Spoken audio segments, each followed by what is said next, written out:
तुम भी खामोश हो सुनैना, तुम बोलती क्यों नहीं?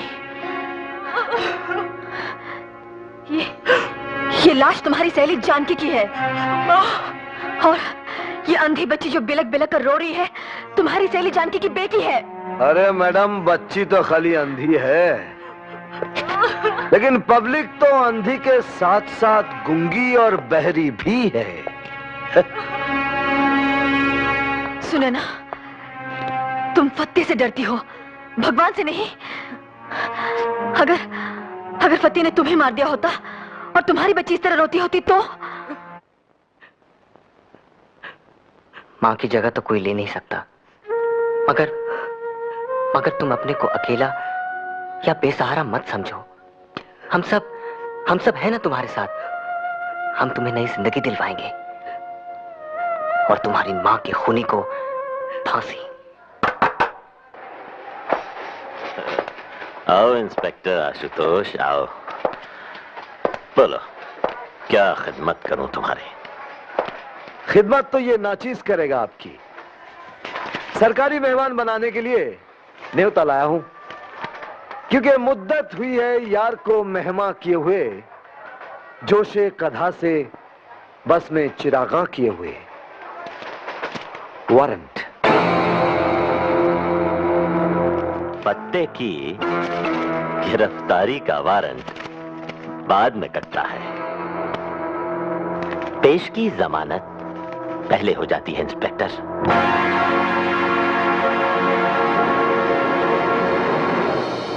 शराब! तुमने उनके साथ बदतमीजी की, उनकी तौहीन की, और सच पूछो तो उनके नाम गिरफ्तारी का वारंट कटवाना ही उनकी बहुत बड़ी तौहीन है। इन्हीं हरकतों की वजह से तुम्हारी तरक्की रुकी हुई है, और अगर तुम बाज नहीं आए तो मैं तुम्हें वार्न करता हूं कि तुम्हारी नौकरी भी जाती रहेगी। लेकिन मेरा ईमान तो बचा रहेगा ना सर, और वो तो आपने सुना ही होगा सर कि अच्छों को बुरा साबित करना दुनिया की पुरानी आदत है। Shut up! गुंडागर्दी, पुलिस नामर्दी, गुंडागर्दी, पुलिस नामर्दी। ये हाय हाय क्या बंद कर दो, हमको हमारा ड्यूटी करने दो। ड्यूटी? ड्यूटी किस चिड़िया का नाम है आपको पता भी है? मुझसे पूछिए मैडम, मुझसे। सलाम कर बे। ड्यूटी उस चिड़िया का नाम है जो अंडे नहीं देती, उसे मार कर खा जाने में ही अक्लमंदी है। जानकार लोग कहते हैं उसका मांस सही तब पकता है जब घूस के घी में भूना जाए। भूना लगता है घूस का घी खा खाकर बहुत चर्बी चढ़ गई आपकी आंखों में। क्या हम जान सकती हैं कि आपकी वो मर्दानगी कहां गई जो फत्ते को हवालात में ला पटकने वाली थी? मैडम, मेरी मर्दानगी कानून की नामर्दी से घबराकर खुदकुशी करने चली गई। कानून से फत्ते को बाइज्जत जमानत मिली और मुझे फटकार सुनाकर बेइज्जत किया गया। लेकिन क्यों? क्योंकि फत्ते कंगला टोला का नेता है। नेता नहीं, दादा है। नेतागिरी का झंडा अपने यहां दादागिरी के डंडे पर ही लहराता है। झंडा आसमान पे लहराता है और डंडा जाने दीजिए। भाइयों और बहनों, पुरुषोत्तम जी की तारीफ में कुछ भी कहना सूरज को दिया दिखाने वाली बात है। आज दशहरे का शुभ दिन है। कई बरस पहले पुरुषोत्तम जी ने इसी रोज भ्रष्टाचार के रावण को मारने का संकल्प लेकर गरीबों की एक अलग पार्टी बनाई थी। मैं पुरुषोत्तम जी से अनुरोध करता हूं कि वो इस दोहरे शुभ दिन पर आप सबको अपना संदेश दें, अपनी सीख दें। भाइयों और बहनों, चरणदास जी जो हमारी और आपकी पार्टी की ओर से मुख्यमंत्री पद के उम्मीदवार हैं, एक बात गलत बोल गए। मैं यहां आपको सीख देने के लिए नहीं, आपसे सीख लेने के लिए आया हूं। आप गरीब भाई बहन ही मुझे सिखा सकते हैं इंसान क्या होता है, इंसानियत क्या चीज है। कौन हमारा, किसके हम? ये अपनापे के रिश्ते भी बस गरीब लोगों में ही होते हैं। अमीर और अय्याश तबका तो न अपनी मां का सगा है और न भारत माता का सगा है। बेईमान नेता, बेशरम सेठ, बेदर्द बुद्धिजीवी और बेरहम गुंडे इस देश को बेमुरवत होकर लूट रहे हैं। गरीबों के खून पसीने से अपनी खुशहाली की फसल सींचने वाली इस चंडाल चौकड़ी से लड़ने के लिए और भारत से भ्रष्टाचार को मिटाने के लिए मुझे आप लोगों की मदद चाहिए। मुझे लंबी चौड़ी बातों में विश्वास नहीं है। मैं सिर्फ इतना कहता हूं कि चरणदास की सरकार सच्ची और साफ होगी।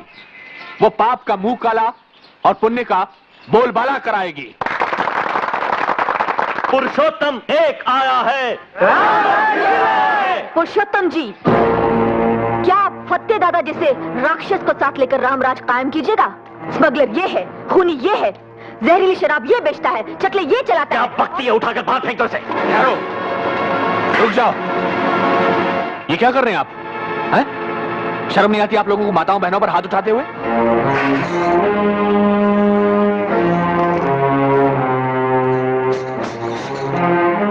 फत्ते जी, इनसे माफी मांगो। पुरुषोत्तम जी, आप समझते नहीं, ये आपके दुश्मन सत्तार की भेजी हुई है। जिसके दोस्त फत्ते दादा जैसे हों, उसके लिए दुश्मनों की क्या जरूरत है? चरणदास, अगर तुम मुख्यमंत्री पद के लिए मेरा आशीर्वाद चाहते हो तो फत्ते के खिलाफ फौरन कार्रवाई करवाओ। आप चरणदास जी के साथ थाने में जाइए। अगर फिर भी कार्रवाई ना हो तो मुझे फोन कीजिएगा। जी अच्छा, शुक्रिया। आपका नाम क्या है? भवानी। जाइए, आइए। मंगल, हुजूर, इसके बारे में पता करो, कौन है ये? अभी लीजिए जनाब। शिव शिव शिव शिव शिव शिव। लड़कियां खरीदने बेचने से जेबा से शिव राजनवा आपको रोक रहा है तेजपाल सेठ। हाँ जी। वो इस तरह तो अपना हुसन मंडी वाला तंदाई चौपट हो जाने वाला है प्रभु। धर्मदास, एसीपी शिवराजन को खत्म करा दो, मगर इस तरह कि शक सत्तार के गिरोह पर जाए। शुक्रिया। तेजपाल सेठ, कोरा शुक्रिया प्रभु को पसंद नहीं है। ऐसी बात नहीं है, लीजिए। पूरे 10 लाख की पेटी है। धन्यवाद।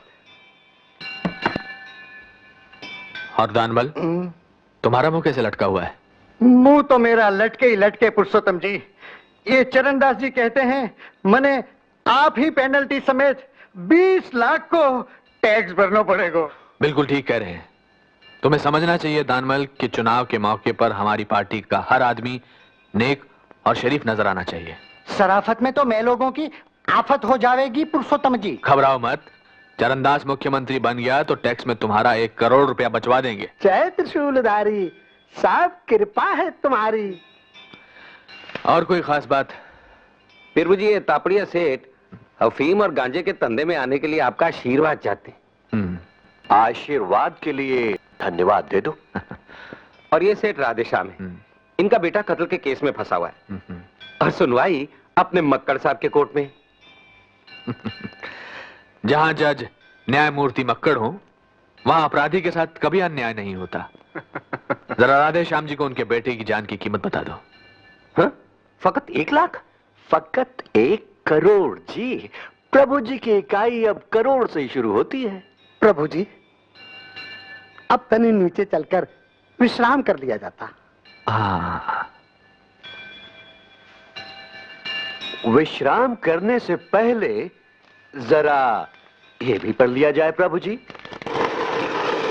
मुख्तसर सी कहानी आपकी मिस भवानी की। तो भवानी करमवीर गणेश दत्त जी की कर्मठ बिटिया है।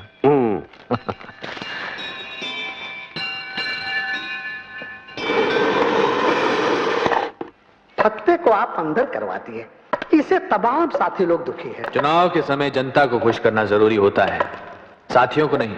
पुरुषोत्तम जी, ये काम आप भवानी को खुश करने के लिए किए। जेबा से औरत आपकी सबसे बड़ी कमजोरी है। भवानी तो हमारी ताकत बनेगी धर्मदास, कमजोरी तो फत्ते है। फत्ते हमारा आदमी है, कंगला टोला के सारे काले धंधे वो हमारी खातिर चला रहा है। इसीलिए वो हमें कंगला टोला कभी खाली कराने नहीं देगा। तुम्हें पता नहीं कि कंगला टोला की जमीन कितनी कीमती है, और वैसे भी उसका क्या भरोसा, कभी भी सत्तार की गुट में शामिल हो सकता है। वो सब तो ठीक है, मगर वो भवानी गणेश दत्त की बिटिया है। वो भी हमारे लिए उसी तरह काम की साबित होगी जैसे गणेश दत्त हुआ था। जाओ, भवानी का सिक्का जमाओ और भुनाओ, हम भोग लगाते हैं। प्रभु।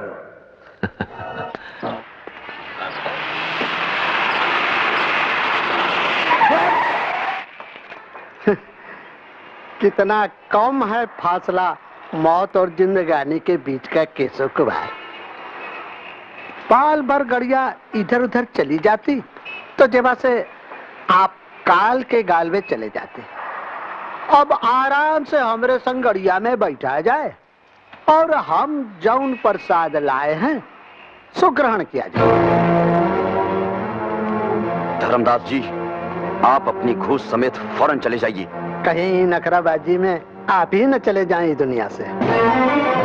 आप मुझे धमकी दे रहे हैं? धमकी नहीं, वचन दे रहे हैं। जो हमारे खिलाफ केस वापस न लिया तो आपकी पवित्र आत्मा को देह के पापी पिंजरे से मुक्त करवा दिया जाएगा। चलो।